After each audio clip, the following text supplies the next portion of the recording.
Once you understand the 4 behaviors that all humans use, including you and I, to control the situations we're in and manipulate each other unconsciously for energy and attention, the way that you interact with and see everybody in your life, friends, family, strangers, and yourself, is going to change. If you're new here, my name is Keith, and in this video we're going to cover those 4 ways. They come from a book called The Celestine Prophecy, or Celestine, I'm not sure what would be the right way to pronounce it, by James Redfield, and they're 4 very interesting concepts. And like I said, just from watching this video, just from getting an idea of what these 4 or how these 4 behaviors look and manifest themselves, immediately you're going to see that in everybody you come into contact with. Usually 1, strongly maybe 2, maybe all of them. The thing is, the caveat to this and sort of the disclaimer before we explore what they look like is to understand that they're not meant to be used to look down on other people, to feel superior, to judge. And there's a couple reasons for that, but one is that we do them too. Like I said, you and I both have 1 or more of these things that we probably do very regularly, that, you know, if we have the courage to look at ourselves honestly and the openness to explore ourselves, we will see that we do. And so we have to remember that everybody does these things. We develop them unconsciously as adolescents or children, most likely due to how our parents behave, the environment that we're growing up in, the people we're surrounded with in school, things like that just help us to maintain a sense of stasis, maintain a sense of safety and control of what's happening, and also to be seen and recognize and get attention from other people, capitalize on maybe our ways of our strengths in terms of behavior and communication. So it's important to understand that these things, more than anything, should be used to learn how to maintain our boundaries and be aware of when we might be in conversations or situations where, you know, maybe unconsciously we're being manipulated or dominated in some way, and also to understand ourselves better, and more than anything, to learn to become aware of these things in the moment so that we can change them, so that we can stop manipulating other people, because when we can do that, we're going to put better stuff out into the world. We're going to express from our higher nature as opposed to a neediness. So again, there are 4 of them, and we'll start out. The first one is the aggressor, and this could also be called the intimidator.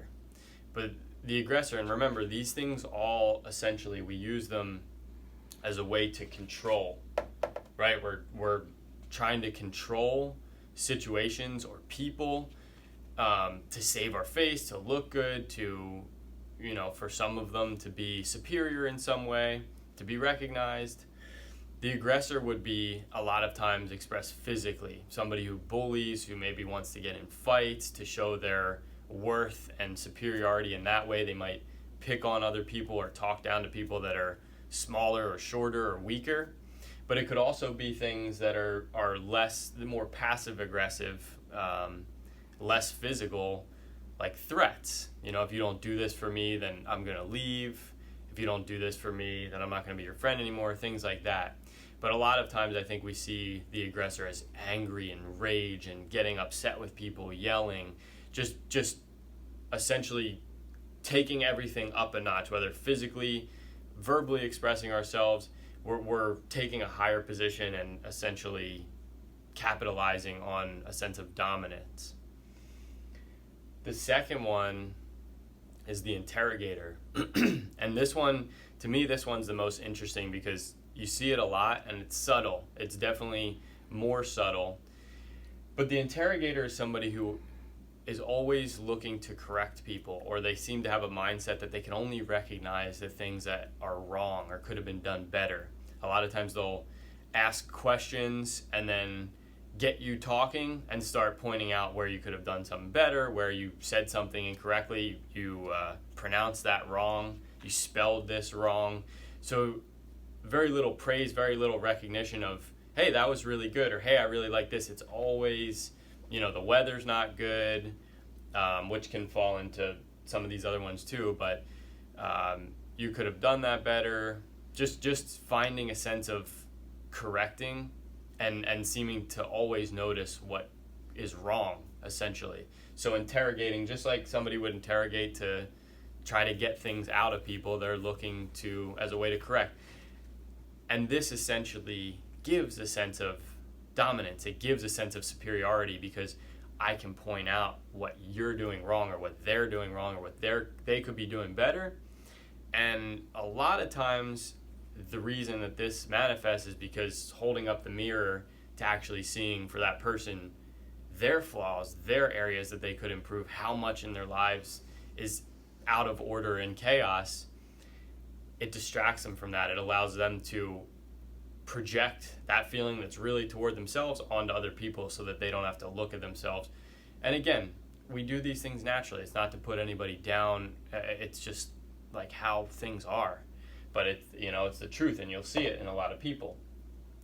The third one is the aloof, and this one is also very subtle. The aloof will control or manipulate by sometimes being quiet, just giving like one-word answers, or how was your day? Good. What's new? Nah, not too much. So kind of learning that safety or a sense of control comes from just don't even put anything out there. Don't even put anything out there. Then you can't be corrected. Then you're not a threat where somebody feels like they need to be aggressive toward you. And we'll get into that, how they all interact in a second. But the aloof will also, in a more subtle way, use communication in a manipulative way. Whereas they're almost looking to be corrected because that's a form of attention. Because remember, the most painful thing for a human is neglect. So it's actually, in a lot of cases, worse to just be ignored or forgotten about or neglected totally than to be corrected, to be abused, to be, physically hurt in some way. Not all the time, but in a lot of cases. So people that aren't getting enough attention may actually go out of their way to do something wrong because they know and act like they didn't know it was wrong, or say something that they know is just incorrect and act like they don't know that they're saying something incorrect because they want to be corrected, because that's attention. Even though it's negative attention, it's attention. They may also say things that, are going to provoke other people. It just, again, to get people going, like acting like they don't know that their statement is going to cause this, great upstir. And again, that just brings people's attention. It gets things going. And it creates a sense of control. The fourth one, and this one's another fairly obvious one, but this one's the poor me, and that can be like the victim.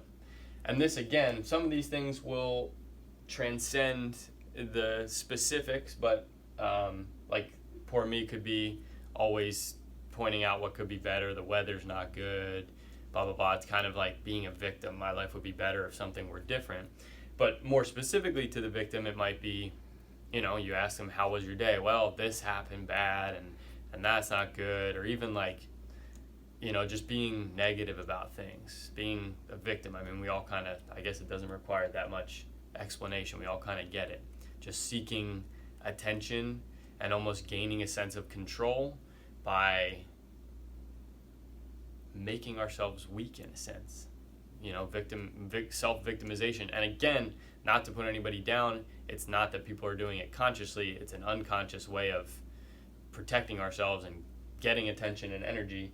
But, it's a weak behavior to fall into a victim, to talk about what's not good, to look for other people to console, like, oh, well, that's okay, or it'll get better. And, we see that even with strangers sometimes. You ask how you doing, and just opens up this floodgate. And it's sad because, you don't want to have people holding that in. That's not a good way to live, but, it's the way that it is, I guess. I mean, it's just the way that some people wind up being. But that's why awareness, self-awareness, and working through our own shit by becoming aware of our own shit is so empowering, because it allows us to move past that and stop needing attention from other people, stop needing validation, stop needing approval, and start to live our lives. So The last thing, that's all four of them. Hopefully it's clear as to what they all are. But again, my suggestion would be, or like what I'll say is, you'll notice these things right away. You can probably pinpoint your parents, your friends, strangers that you meet. But again, see if you can see where you do these things. Be open and honest enough with yourself where you can see how you do these things, and then start to work through them. Try to become aware in the moment rather than after the fact that you're doing them or that you're about to do them, and see if you can kind of transcend that, move through that, act from your own higher nature instead of, your neediness. The last thing though is just how we all will take on probably two of these that we're dominant in, or that we express or act from most dominantly or predominantly. But it changes based on who we're interacting with. So like, we may be an aggressor when we're interacting with somebody who's really, and like, this isn't always the case, but it's just an example, but an aggressor when we're interacting with somebody who's like victim or kind of lower down in an obvious way, or less threatening physically, or the way that they express themselves. But we may move into different expressing these, I don't even know what I'm trying to say. We may move into different ones of these, different categories of these, based on how other people are acting. And that's why it's important, again, to get to know ourselves so that we can be who we are, no matter who's interacting with us, no matter who we come into contact with. But we tend to move up and down. We tend to rearrange based on our environment. We're very good at doing that. So we may be one way with our parents, one way with our friends, one way with strangers, one way if somebody does this, one way if somebody does that. So it's highly interchangeable, and that's why we really all do have these four things in some way or another. So I hope that this was helpful for you. I hope it all makes sense. I appreciate you watching. Again, I think this can be a really empowering idea. It's something that once I read it, and I'd recommend the book. I couldn't find my copy of Celestine Prophecy, but I'd recommend reading it. It has a lot of other good insights in there. But it can be a very empowering thing, because interacting with other human beings is something that we have to do very often. And when we can learn to control our boundaries, or keep our boundaries, maintain our boundaries, be aware of when they're being violated, and also be aware of how we may violate other people's boundaries, it will change so much. So much of our lives comes down to interactions with other people. So again, thank you for watching. If this was helpful for you, I'd appreciate if you would give it a thumbs up, like it, and subscribe. I have other videos that are similar to this and have more coming. So I appreciate your support. Have a great day.